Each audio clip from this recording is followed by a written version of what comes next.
Exam में इसमें से एक क्वेश्चन आ ही जाता है। उसमें m एक पूर्णांक है तो प्रत्येक सम पूर्णांक बोल रहा है किस रूप में होगा। m एक पूर्णांक है तो प्रत्येक सम पूर्णांक किस रूप में होगा। चलिए इसका हम लोग ऑप्शन देखते हैं। हमारा पहला ऑप्शन है m, दूसरा ऑप्शन है m+1, तीसरा ऑप्शन है 2m, चौथा ऑप्शन है 2m+1। देखिए m कहता है यदि m एक पूर्णांक है तो पूर्णांक आपका दे दिया है, सॉल्व कर रहे हैं। तो अगर इसका हम लोग आंसर करते हैं m, तो इसको आप लोग देखिए अगर हमारा आंसर m होता है तो m पूर्णांक है, पूर्णांक तो हमारा ये आपका 3 भी आ सकता है क्योंकि m पूर्णांक है, तो पूर्णांक तो हमारा 3 भी आ सकता है क्योंकि m एक पूर्णांक संख्या। हमको चाहिए क्या, सम पूर्णांक, माने ऐसा इसमें से ऐसा कोई फॉर्म होना चाहिए, माने ऐसा ऑप्शन हमारा होना चाहिए जिसमें कि आप कोई भी संख्या रखिए आपका आंसर जो होना चाहिए सम आना चाहिए। अगर हम लोग पहला रखते हैं m में अगर हम 3 रख दिए तो देखिए हमारा भी सम निकल गया। अभी देखिए m+1, m का मान अगर आप कुछ रखते हैं तो वो हमेशा सम आना चाहिए। अगर हमेशा सम आ गया तो समझ लीजिएगा ये ऑप्शन आपका सही है। देखिए इसमें हम लोग चेक करते हैं, m का मान हम लोग 2 रखते हैं तो 2+1 आ गया 3। ये देखिए विषम संख्या आ गया, इसका मतलब ये ऑप्शन भी हमारा क्या है, गलत है। तीसरा देखिए 2m, अब m का मान आप जो मन है, जो जैसा मन है आपको रखने का वैसा रखिए, लेकिन पूर्णांक रखिए, बटे में नहीं रखिएगा, पूर्णांक रखिएगा। 1 2 3 4 5 6 7 8 कुछ भी रखिए तो आपका आंसर जो आएगा वो आपका सम संख्या आएगा। देख लेते हैं m का मान 1 रखते हैं तो 2 × 1 2 सम संख्या है तो आप बोलिएगा हाँ है। दूसरा संख्या पर अप्लाई करके देख लेते हैं उसमें आप लागू होता है कि नहीं। चलिए 2m का मान हम लोग 2 रखते हैं तो 2 × 2 4, ये भी आपका सम संख्या है। 3 रख के देख लीजिए तो 2 × 3 6, वो भी आपका सम संख्या है।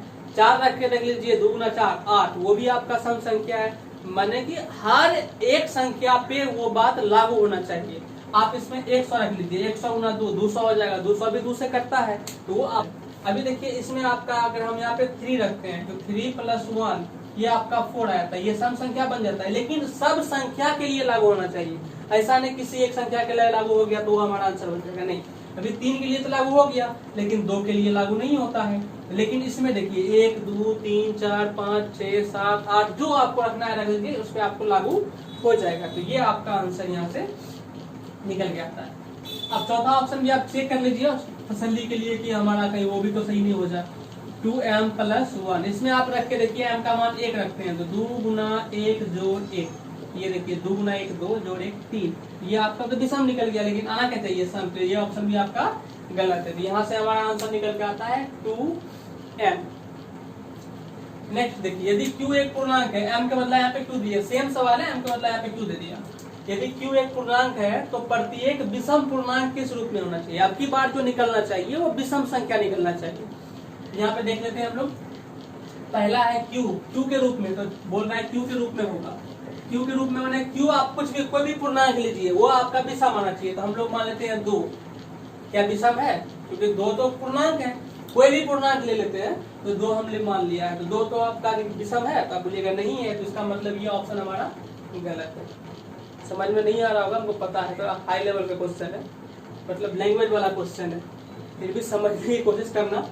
एग्जाम में क्वेश्चन लैंग्वेज से आता है तो फिर से हम समझाने की कोशिश करेंगे, बढ़िया से समझिएगा। यदि q एक पूर्णांक है, माने कोई भी पूर्णांक हम लोग ले सकते हैं, कुछ भी पूर्णांक ले सकते हैं, और जो आंसर हमारा आना चाहिए विषम आना चाहिए। अगर वो सम आ रहा है तो समझ लीजिएगा वो ऑप्शन आपका गलत है। जैसे हमारा पहला ऑप्शन है q के रूप में, माने q के रूप में ही, तो आपको कोई भी पूर्णांक लीजिए और इसमें रखिए, इस q के जगह पर रखिए। अगर वो विषम आता है तो समझिएगा ऑप्शन सही है, नहीं आता है तो गलत है। अभी देखिए q का मान हमने 2 रख दिया तो 2 तो हमारा सम संख्या है, माने इस पे लागू नहीं होता है, तो इसीलिए ये गलत है। दूसरा देखिए q+1, माने q का मान आप कुछ भी रखिए, अगर हमेशा आंसर आपका विषम आता है तो समझिएगा ये ऑप्शन सही है, अगर नहीं आता है तो समझिएगा गलत है। तो हम लोग चेक करके देख लेते हैं। q का मान हम लोग रखते हैं 1, कुछ भी रख सकते हैं, कोई भी पूर्णांक रख सकते हैं, और अगर फॉलो कर गया तो आंसर है, फॉलो नहीं किया तो आंसर नहीं है। q का मान हमने अगर 1 रखा है, 1+1 कितना आ गया 2, देखिए ये सम आ गया, आना चाहिए क्या विषम, लेकिन आया है सम, इसका मतलब ये भी ऑप्शन आपका गलत है। तीसरा देखिए 2q, चलिए q का मान कुछ भी रखिए, 2 मान लीजिए हम 2 रखते हैं, 2 इंटू 2 4, ये सम है कि विषम? आप बोलोगे सम है, सम है तो इसका मतलब ये ऑप्शन भी गलत है। अगर 4 ऑप्शन में 3 आंसर ऑप्शन गलत है, चौथा ऑप्शन तो ऐसे भी सही होता है, ये हमारा सही हो गया। चेक करने के लिए एक बार देख लेते हैं, ये आपका 2q प्लस 1, q का मान कुछ भी रखिए हमेशा विषम आएगा। चेक कर लेते हैं, 2q का मान हम 1 रखते हैं, 1 प्लस 1, देखिए आपका 3 आ रहा है, विषम संख्या है। q का मान हम 0 रखते हैं, 0 प्लस 1, किसी भी संख्या में 0 से गुणा करते हैं तो 0, 0 प्लस 1 1 आता है, ये भी आपका विषम है। आप दूसरा रखिए, q का मान हम लोग अलग रखते हैं, देखिए 5 रख लेते हैं, 2 इंटू क्यू के यहाँ पर हम लोग रखते हैं 5, 5 प्लस 1 10, 1 11, कुछ भी रख लीजिए आप, हमेशा विषम संख्या ही आएगा, इसीलिए इसके हिसाब से ये हमारा ऑप्शन सही है।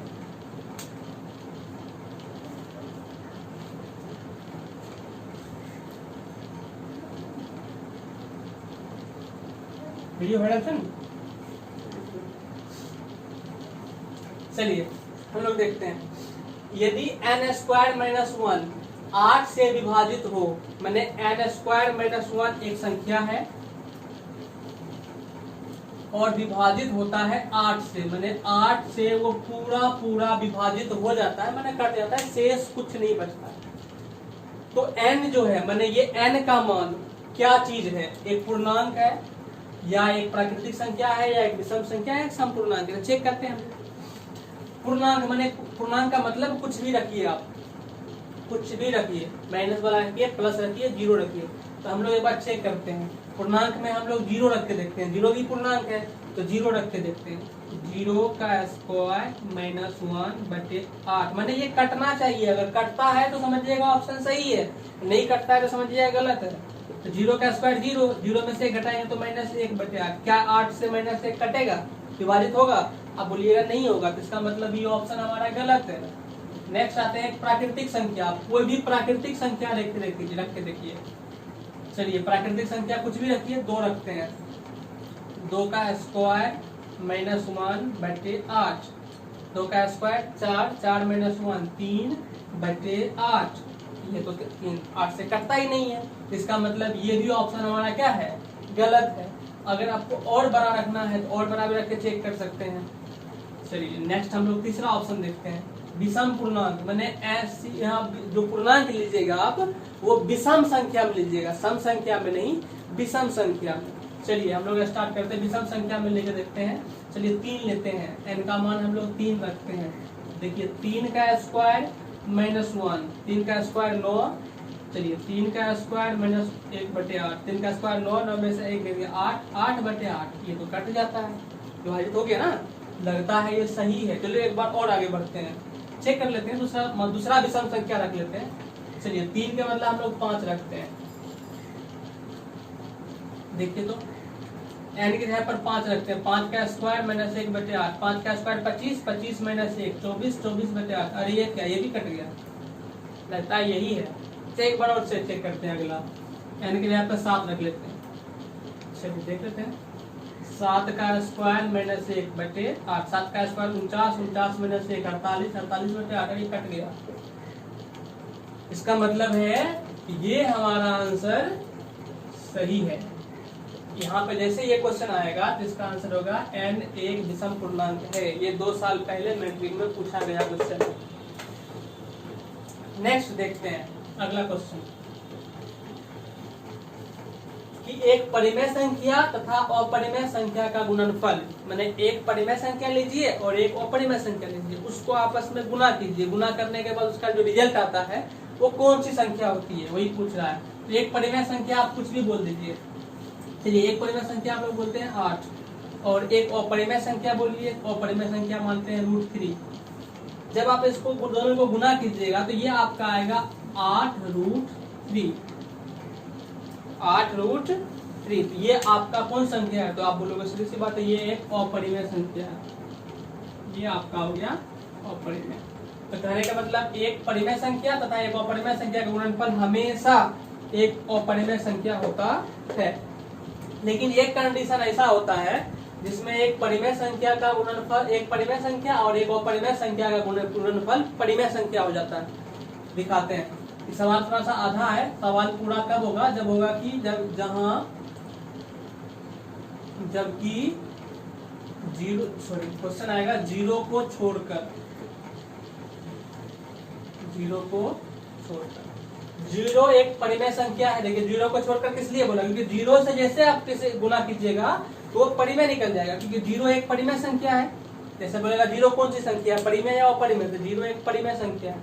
तो जीरो परिमेय संख्या है, उसको आप किसी अपरिमेय संख्या से गुना करते हैं, चलिए √2 से गुना करते हैं। तो जीरो से किसी भी संख्या में गुना करते हैं तो उसका मान जीरो आता है। तो जीरो तो आपको बोल दिए परिमेय संख्या है। तो इस जब परिमेय संख्या जीरो हो तब उसके साथ कुछ भी गुना कर दीजिए तो उसका आंसर जीरो आएगा, और जीरो आएगा तो परिमेय संख्या होगा। ये वाला जो क्वेश्चन है कि परिमेय संख्या तथा अपरिमेय संख्या का गुणनफल हमेशा होता है अपरिमेय, लेकिन जीरो को छोड़कर, जीरो वाले कंडीशन में छोड़कर हमेशा अपरिमेय होगा, लेकिन जैसे जीरो ले लीजिएगा तो उसका आंसर आपका परिमेय हो जाएगा। नेक्स्ट क्वेश्चन देखिए, वह बड़ी से बड़ी संख्या जो 70 और 125 को विभाजित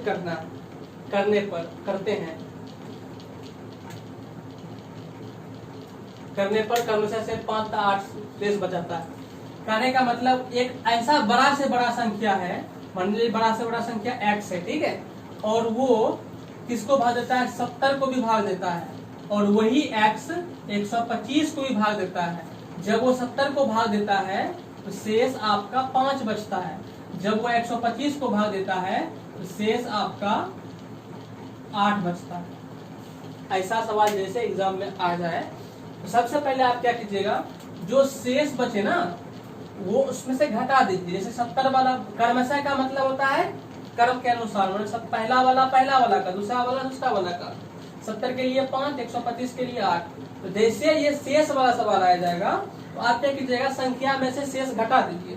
संख्या आपका 70 है और शेष आपका 5, 70 में से 5 घटा दीजिए, आपका आ जाएगा 65। नेक्स्ट देखिए 125 में से 8 घटा दीजिए, 125 में से 8 घटाइएगा तो आपका आएगा 117। तो 65 और 117 का जो HCF आएगा वही इसका आंसर होगा। क्योंकि बड़ी से बड़ी संख्या जो इन दोनों को काटने वाली बात हो रहा है, विभाजित करने वाली बात हो रहा है। विभाजित करने वाली बात में हम पहले ही बता चुके हैं, बड़ी से बड़ी संख्या जो विभाजित करे उसको HCF करते हैं। इसका HCF ही पूछ रहा है, लेकिन इन्होंने क्वेश्चन को थोड़ा सा चेंज कर दिया है, जिसमें शेष बचा रहा था उसमें कहता है पूरा विभाजित कर दे, लेकिन ये कह रहा है कि इसमें शेष बचा रहा है 5 तथा 8। तो 5 शेष बचा रहा था तो 5 घटा दिए, 8 शेष बच रहा था तो 8 घटा दिए। अब जब दोनों का आप HCF निकालिएगा तो HCF आप निकाल लीजिएगा, इसका HCF निकलेगा आपका 13। तो इसका प्रॉपर आंसर आ जाएगा 13। चलिए नेक्स्ट क्वेश्चन की ओर बढ़ते हैं हम लोग।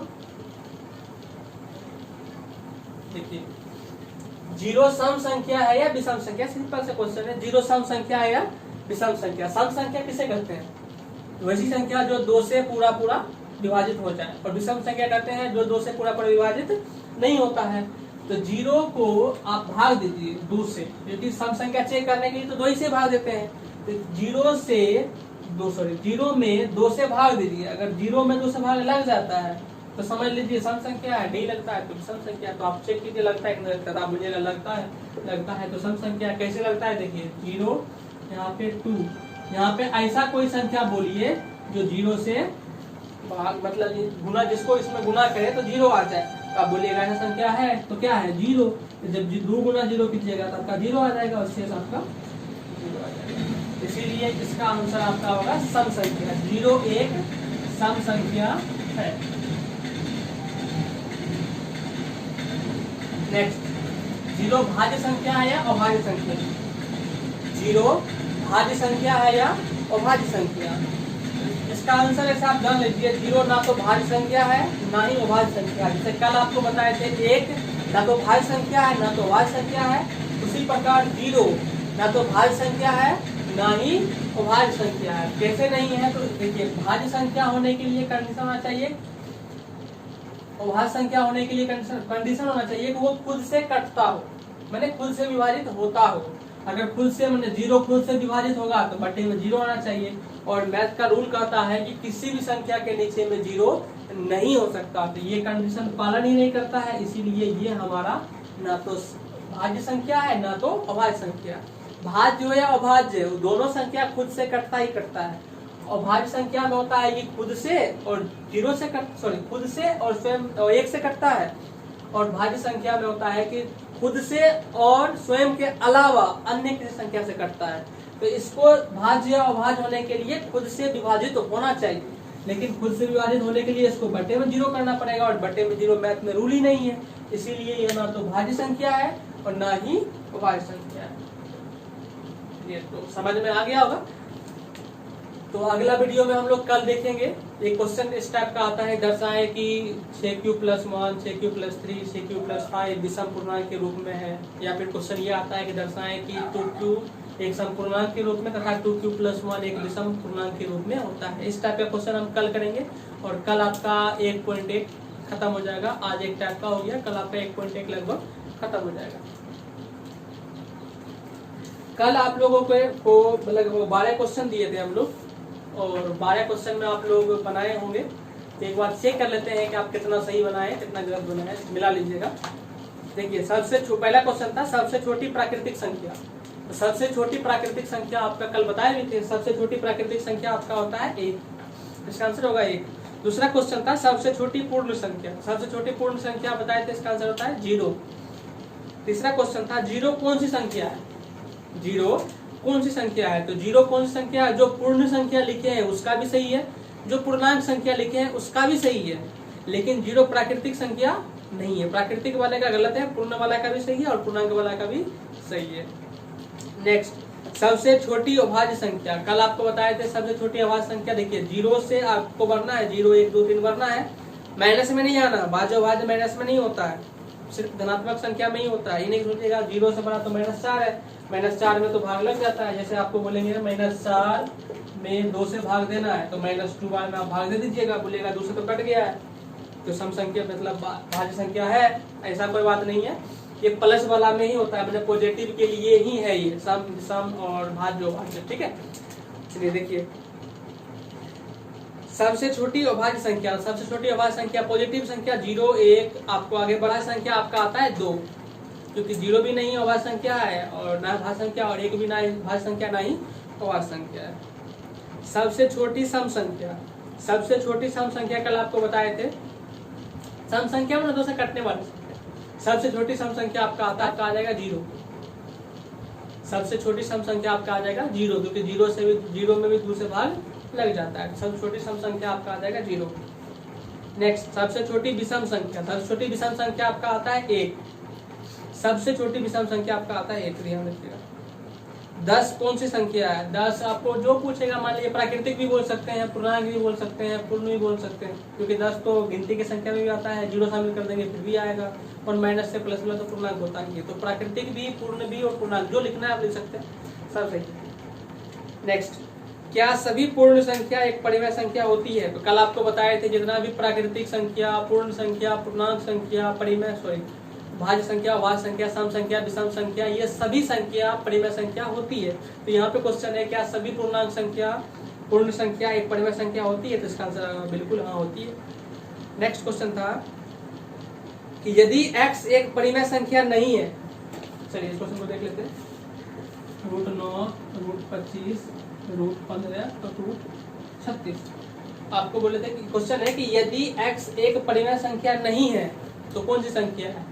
तो कल आपको बोले थे दुनिया में जितना भी प्रकार का संख्या है, 2 ही प्रकार के, या तो परिमेय है या तो अपरिमेय है। अगर वो बोल दिया क्वेश्चन में कि परिमेय नहीं है, तो परिमेय नहीं है तो स्वाभाविक सी बात है कि x एक अपरिमेय संख्या है। तो इन चारों में देख लीजिए अपरिमेय संख्या क्या है, तो आप बोलिएगा √15 है, तो इसका आंसर आ जाएगा √15। नेक्स्ट हो रहा है, रिपीट नहीं हो रहा है, इसमें से बढ़ रहा है, ये आपका अपरिमेय हो जाएगा, और 1.247 247 247 रिपीटेड है, तो ये वाला आपका हो जाएगा परिमेय संख्या, ठीक है।